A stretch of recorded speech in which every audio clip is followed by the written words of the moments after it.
Hi, today in front of me NAVITEL tab, and I'll show you how to add and remove home screen widgets on this device.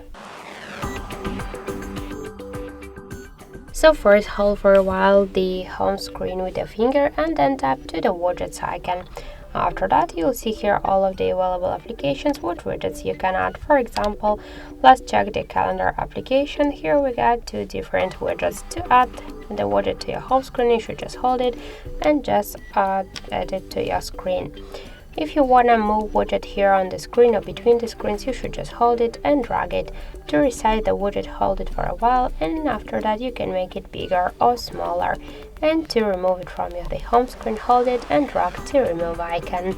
So that's it. Thank you for watching, and if you find this video helpful, leave a like, comment and subscribe.